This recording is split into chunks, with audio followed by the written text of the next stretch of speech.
What's up, guys? This is Kalo, and normally I'm here to give you the lowdown on all things gaming, but welcome back to another episode of Community Kitchen, where we're cooking up the latest and greatest gaming news headlines. And who better to join me today than John Hanson? Why don't you say what's up? What's up? Let's talk some Switch 2. Switch 2, the week is here. The days are whittling on down till we get our hands on the Switch 2 console. We're going to be streaming a whole bunch of Mario Kart World. Keep it locked to our Twitch and YouTube channel, where all that is going to be going down.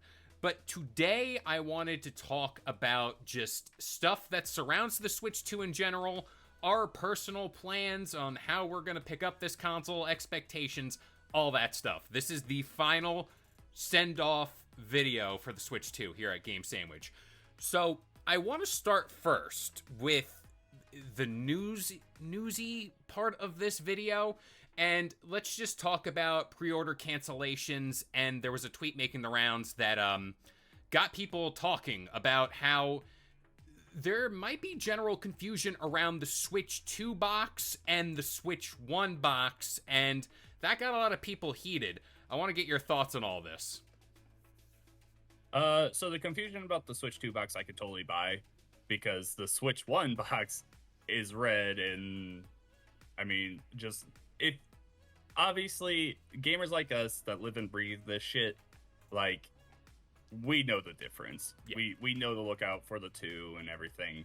But if you look at like just I think it's just the Switch OLED box, I think it has a very similar form factor to the Switch 2 box, and like the biggest difference would be like if it's the white Joy-Con instead of like the red and blue.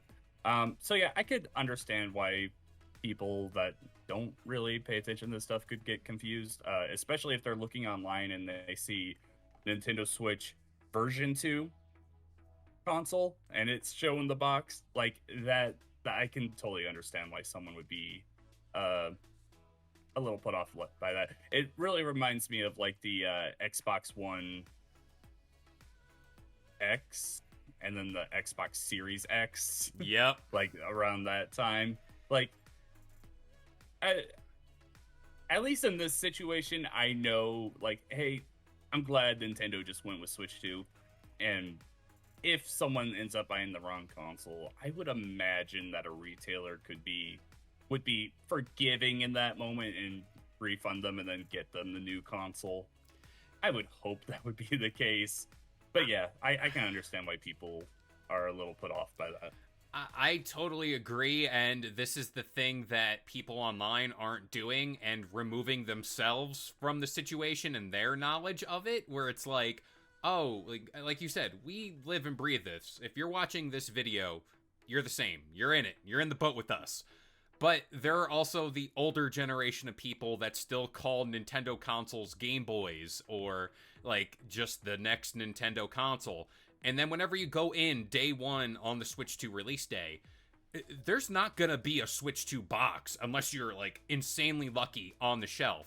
And whenever the general public walks in, because again, Nintendo consoles appeal to the general public, what's going to be on the counter most likely is either the OLED box or, I don't know, the Switch Minis or whatever they call them. The name is escaping me. Or Switch Lite. Switch Lite. So that's where like people who aren't in the know are going to be like, is the OLED the next Switch? Is that the two that little Jimothy was talking about that he wants for Christmas? Again, it's just kind of like, this is all just hearsay, whatever. I want to now talk about the pre-order cancellation thing just real quick, because there are a lot of people in my circle that are very worried about their pre-orders and all this stuff getting canceled. What are we feeling on that? Because to my knowledge, our pre-orders are fine. Mine says it's coming in the Wednesday after, which is like kind of a knife to the heart, but I assume it's going to be here day one. Can you talk me off the ledge here? Yeah, no, this has been in the works for so long. Like, Nintendo specifically delayed this so they could make sure that everyone could get a console. I personally haven't heard of anyone not being able to get one outside of like some saying, oh, I couldn't get it day one. or the like first night of pre-orders, like when all of us stayed up past midnight trying to get it. But like since then, there's like been announcements of new drops and everything. The pre-orders getting canceled thing, I from what I've heard, that's Walmart and maybe Target, if I remember right. And it's just a case of them like selling too many, so they had to like cancel them, and that's shitty. And just shows like how awful the like retail space is for like big announcements like this. Still, like it's 2025 and we're still dealing with this shit. When are we gonna get this figured out? I do hope that everyone is able to get their console. I don't know what else to say besides that. Like, this isn't a Nintendo issue. Like, No. this is on the retailers. Yeah, it's always those pesky middlemen that we always got to deal with. But Yeah. the next step of this all, the Switch 2 lineup of games. As we all know, Mario Kart World is the game. And personally, it is their best-selling game by a mile, crushing any and all games that wake in its path. I'm including Zelda, even the 3D Mario games. Mario Kart is the best-selling game of the bunch. And I think that's what makes this launch lineup very strong. Because we are, or at least from what I've seen, people saying they got no games at launch. People... There we go. Shout out real quick. They often forget Nintendo consoles have this very loyal fan base where they stay on that console, and that is the only thing they game off of. They're not buying the Xbox. They're not buying the PlayStation. So for a lot of people on day one, this is their first time getting their hands on a Cyberpunk or any other third-party-esque game. So to them, it is a brand new experience. And whenever we talk about Cyberpunk handheld, according to CG Projekt Red, that's the way to play this game in a handheld mode. So again, that's a brand new experience with the Phantom Liberty DLC, which I am very much hoping to get into because that's going to be amazing. But what do you think about this launch lineup of games? It's got legs, I think. It's totally just, it's people overlooking the simple things. Yeah, no, I'm good. Like, I am completely fine with Mario Kart World being the only like new game I play for like the first month until Donkey Kong Bonanza, and I'm sure there's going to be another announcement. We've got that the wheelchair basketball game. I know that's supposed to come out sometime this summer. Who knows when? Dragon Drive, Dragon whatever. Right, yeah, Dragon Drive. That's it. And yeah, that game doesn't look particularly amazing or anything, but like Mario Kart World is gonna take up so much of my time. Plus, I do plan on going back and replaying Breath of the Wild with the Switch 2 edition. Like, that's just something I'm going to do because I want to, just replay that game again because it's amazing. But also, like, just to kind of compare it from, like, the Switch 1 day one to Switch 2 day one is a big thing for me. I'm personally not interested in Cyberpunk, so I'm not going to get that. I would have to look through the list again. Yeah, there's a lot of like just ports and re-releases on the Switch 2 day one. We're forgetting that the Switch 1 only had 3 games on on its first day. Breath of the Wild was big enough that was enough. People called the Switch 1 year one of like the best years in gaming because they had Breath of the Wild and then later on in the year Mario Odyssey. If they can pull that off again with Mario Kart World, Donkey Kong Bonanza, maybe a surprise holiday release at a Nintendo Direct that they show in the next few months, like that could be huge. I have no worries about not being able to play enough. Also, the Switch 2 is backwards compatible. Like, there are tons and tons of Switch 1 games that you can play on it. Yeah. I'm not worried about not having enough to play on the Switch 2 at all. And the air quotes around like first party games, you got Metroid Prime 4 in the fall, Donkey Kong Bonanza in July, Pokemon in November. We're forgetting Kirby Air Riders. That's a game that's often overlooked, and like Hyrule Warriors for those of you who are interested. And then like I would assume because Mario is coming up on its 40th anniversary, I think in September, we get the announcement. We're gonna get a big announcement at some point for that. I think that's right there. And then the GameCube games are going to be trickled out. And then let's not forget, like, Xbox has their showcase over the weekend. PlayStation might do a state of play. Who knows what other games that have been kind of like locked off to say, like, after launch, you can announce that, like, hey, this game from Xbox is coming over, or whatever. There's going to be third-party stuff, and the game library at launch for the Switch 2, again, like you said, far and away better than the Switch 1, and it has more. Like, there's just plain more there. So, again, much like you, I'm not worried about this. Now, I know the general answer from you. Excitement levels for this are very high. We're very much looking forward to the Switch 2. I have this little caveat that takes it from that 10 out of 10 to like a 9.5, and it's only because it's pretty much the same console. Like, I'm going to open the box. I know it's the Joy-Cons. I know, like, hey, they snap in. Great. I'm more hyped for the software side of things compared to the actual hardware. And Agreed. I think it's more or less, it's different from getting a PS4 to a PS5. Like, there was clear and away a difference there, like, as far as console look. You take it out of the box, a new controller, whatever. The ugliest console ever, yeah. Yeah, that big The PS5. monolith. The big monolith it is. That was a Not big... a fan of it. I always think it's ugly. Yeah. That's a big old boy. But, overall general thoughts about the Switch 2, and just what are we expecting, at least for the next, like, outside of what we know? Let's say 2026 starts. What are we expecting?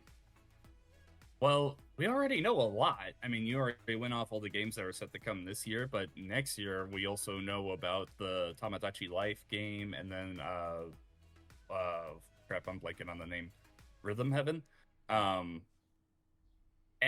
we still haven't gotten like well, I mean, we got the one Nintendo Switch 2 Direct, but we know there's going to be another one at some point this year. We just don't know when. Some have said, hey, it's going to come soon. I would be shocked if Nintendo did a Direct this month, because I would think you want your console to just kind of breathe and let everyone play Mario Kart World. If we do get a Direct, I think it's going to be one focused on Donkey Kong Bonanza, because that comes out next month.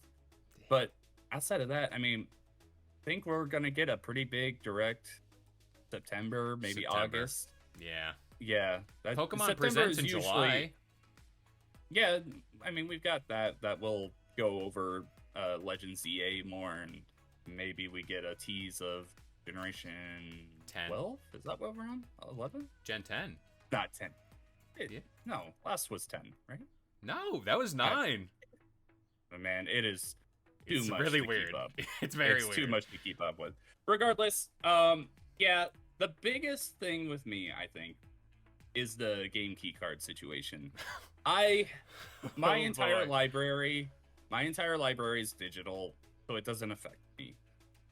That being said, I can feel sympathetic for all the the physical collectors that like to have the game all in one right there. They can just put it in. And yes, I totally hear the arguments. All games are doing this and blah, blah, blah. No game is really all complete at launch. It's not ever going to be there. When you put it in, it's always going to have an update. Yeah, I can totally hear that.